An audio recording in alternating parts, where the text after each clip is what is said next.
and Happy New Year! Welcome back to my channel.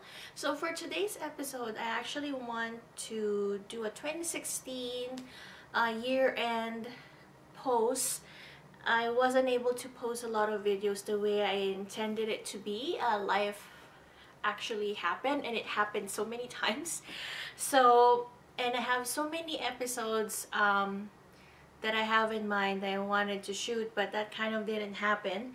So I just want to put everything hopefully in one single episode instead of doing like a very long dedicated post to each topic. I'll probably just do a kind of like a roundup and touch on certain ideas that I had last year, and hopefully next year, fingers crossed, I will be able to post a bit more regularly again. I kind of decided not to make a schedule just so I won't disappoint myself and you, my viewers as well. So anyway, let's not prolong this. Let's go ahead and get started. So the first one that I wanted to talk about would be photo books for 2016.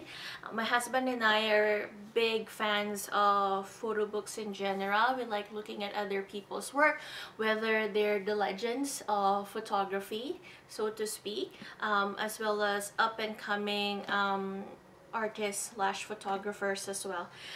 So I got 4 books this year. The other one is actually not a photo book, and I just started reading it, but it kind of fell through because I started catching up with my other non-photography reading as well. So the first one that I wanted to briefly talk about would be Hawkeye Huey's Cowboys, Indians, Hobos, Gamblers, Patriots, Tourists, and Sunsets. So this is the book. This actually, I actually got this from his Kickstarter that ran by Hawkeye's dad, Aaron. If you are active in Instagram, actually, you probably have seen his work prior to this book being published. But pretty much these are photos that then 4-year-old Hawkeye took when he and his dad went on a US road trip by themselves, just like, you know, like a father and son adventure. And I mean, I really enjoyed this book, not only because Hawkeye is such a like an awesome, cool elementary student, but at the same time it's just a refreshing sight to see, you know, having these photos taken by a 4-year-old. Normally when you think of photo books, you think about like how perfect the composition is, all the technical stuff, but this one just taken with an Instax wide 210 if I'm not mistaken.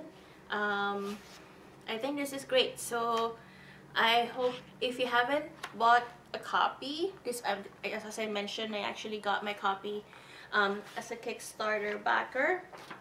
I hope you get it because it's just a nice, again, it's what I said, it's something different, it's something refreshing to see in the eyes of a 4-year-old. I think Hawkeye is now 6 or 7 if I'm not mistaken. So this is one of my good finds or good purchases. Next one that I wanted to talk about, I think I might have to combine 2 of these because they're from the same photographer.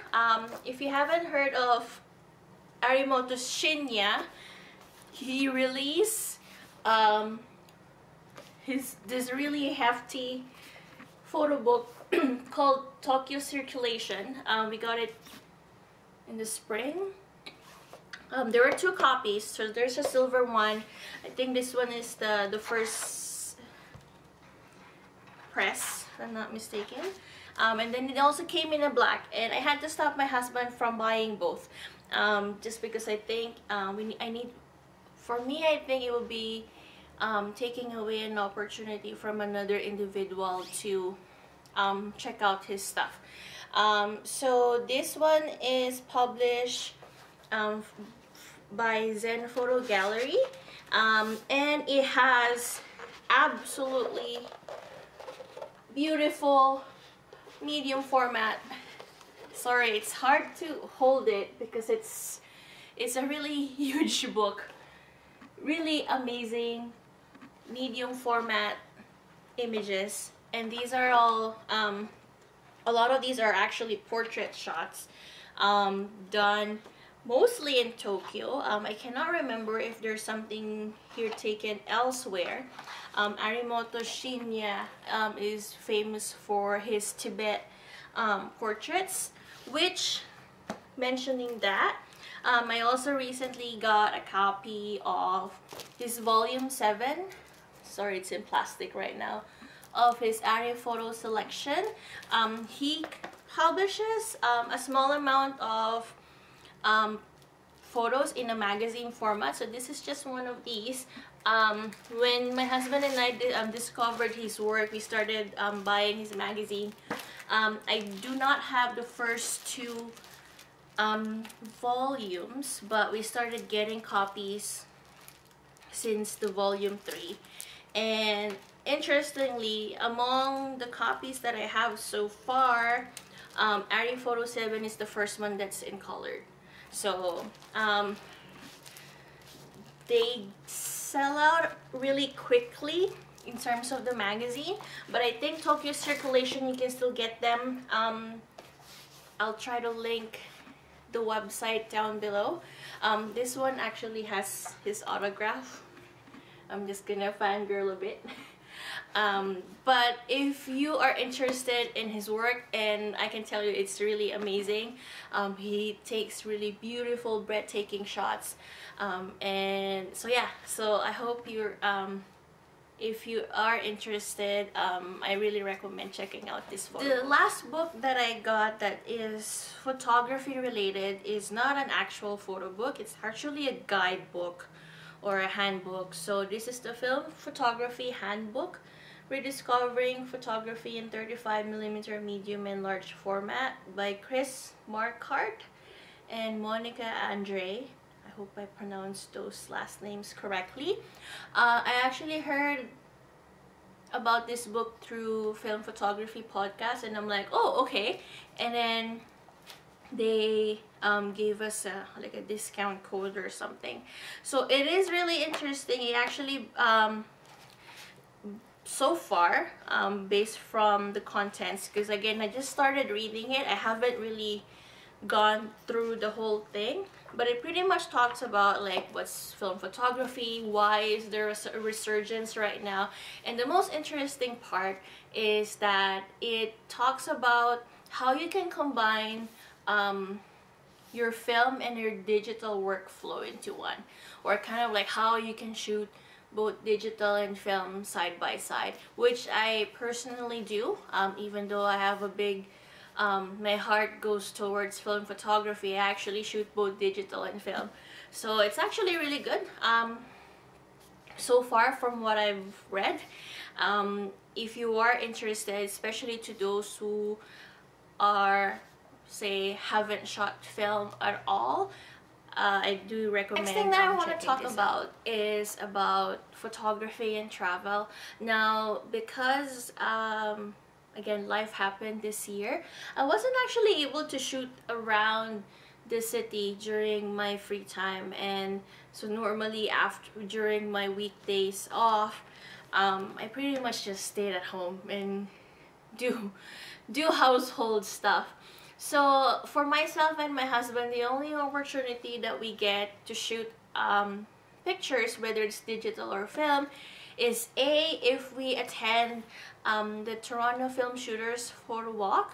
It normally happens like maybe once a month or every quarter. We do have an active Facebook group that you can join if you're interested and if you're within Toronto area. However, my husband and I have started traveling. That's kind of like our second love, I guess, aside from photography. So now, because we're traveling, we kind of incorporated our photography, our hobby photography, with our travels. So this year we actually went to Cuba and Iceland, as per the last 2 videos that I posted.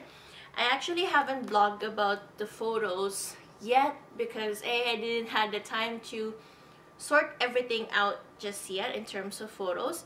And second, I'm actually holding on to some of the shots that I made specifically because I'm working on a project starting next year, which is like 2 days from now. I will be posting more information about it on this video as soon as that project has been completed. Needless to say, I was able to print a couple of albums for my trip. So this is what I use when I went back to work, and as well as when family came over to visit, and whenever I had the time to catch up with friends after our trip. So I ended up printing them. These are both combination of film and digital, and I started printing my vacation photos back in 2012 when I first went to New York, and it kind of became a habit now. I thought it's a nice way to remember places that I visited.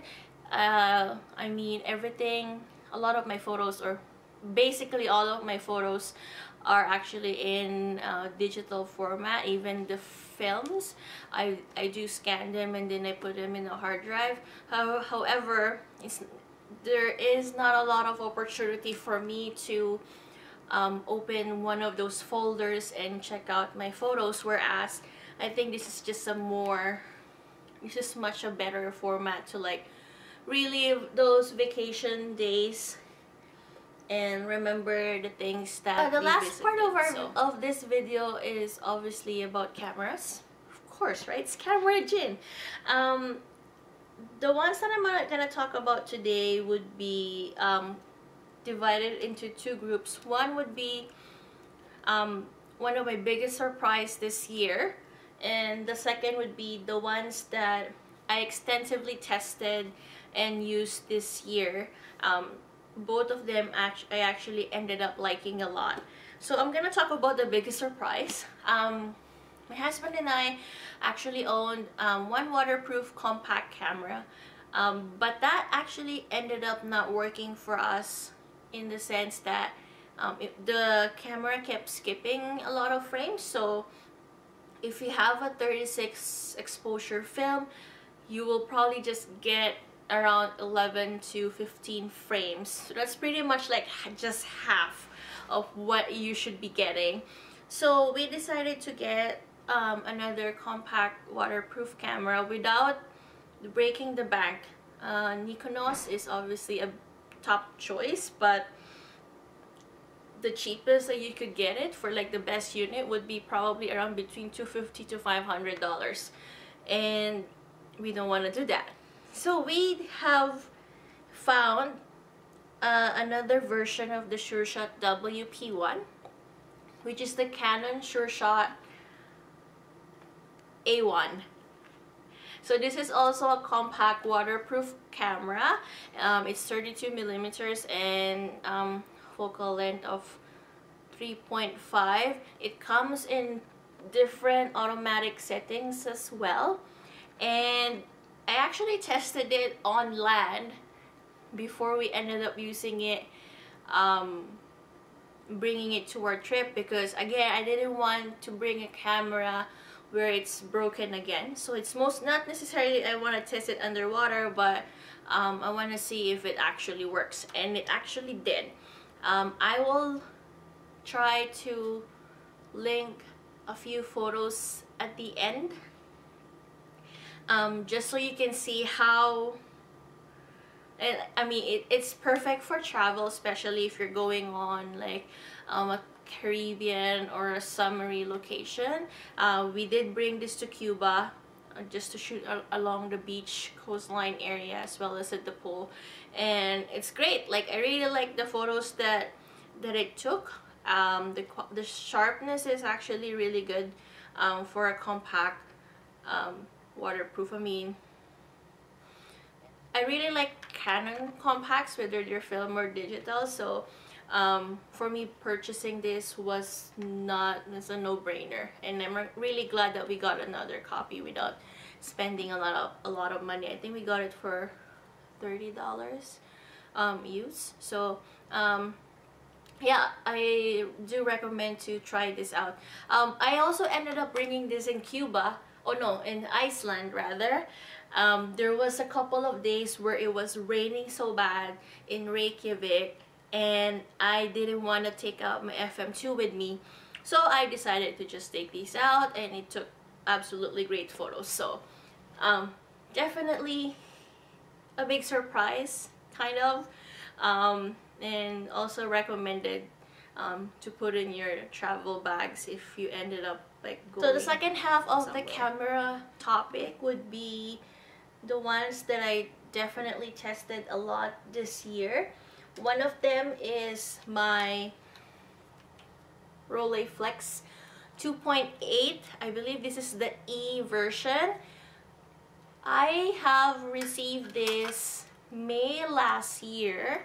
On my wedding day, my husband got this for me. And just a quick side note, I actually wanted a Hasselblad, but having a photography loving husband, usually he'll end up buying something that he thinks is a lot better than what you think it would be. But I'm not complaining. My good friend Grace Hughes actually owns a Rolleiflex herself, like a bunch of them.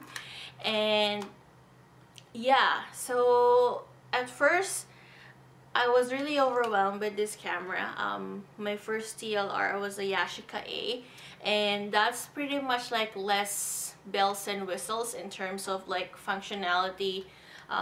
Aperture and shutter speed are very limited, and I just got used to that camera. So when I ended up receiving a Rolleiflex, it all went like over my head.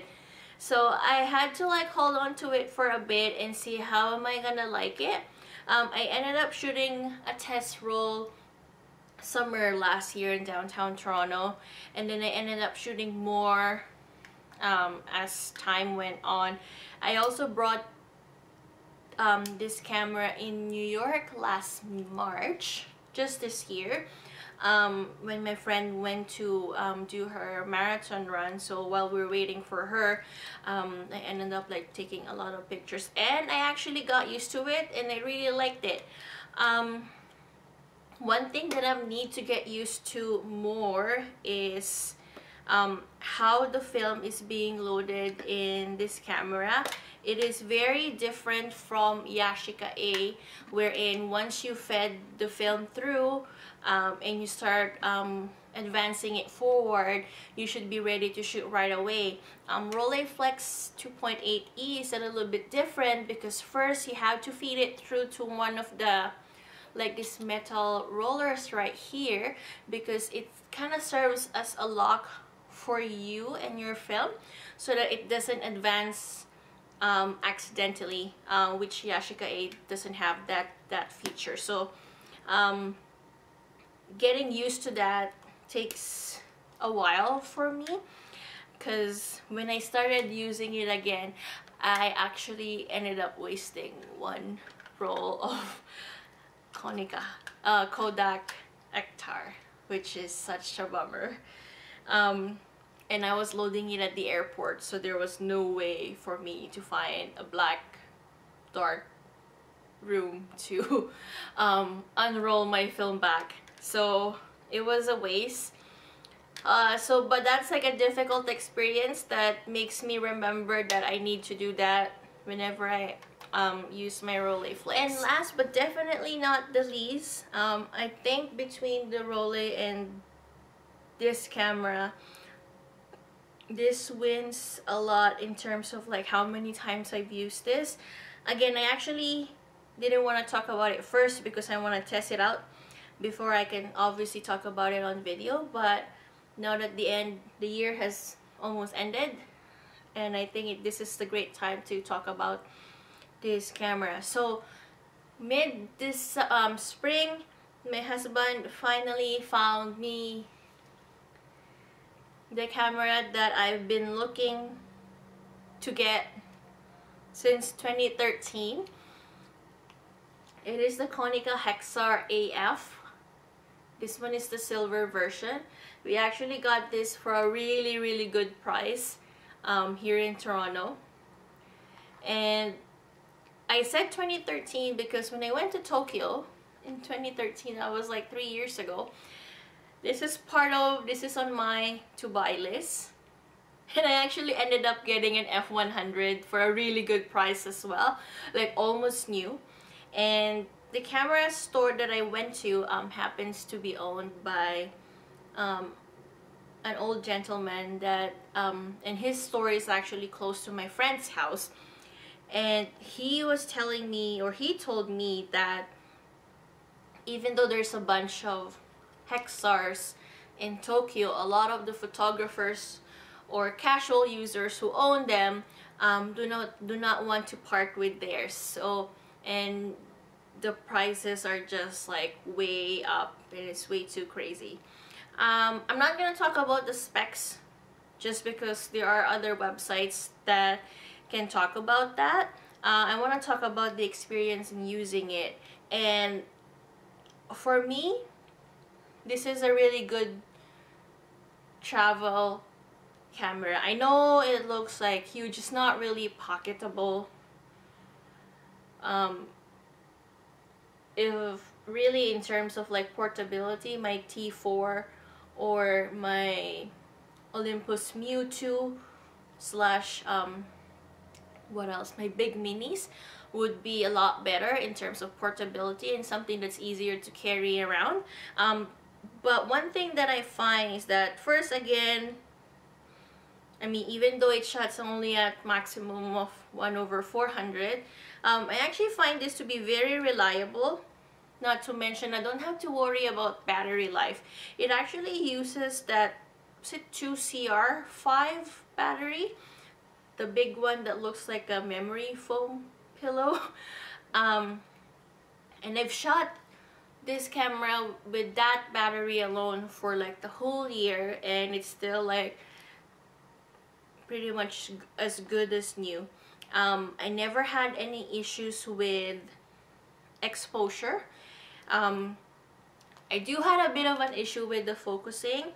I do have some shots where even though I thought I focused on the correct subject, it ended up focusing elsewhere.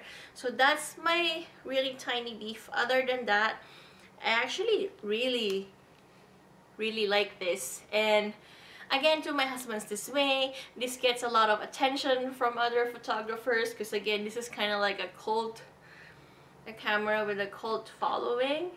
So but I did enjoy using it. I specifically wanted this because it's an AF, and also the size, like it looks like an SLR but it's not. I do think it's really perfect for travel.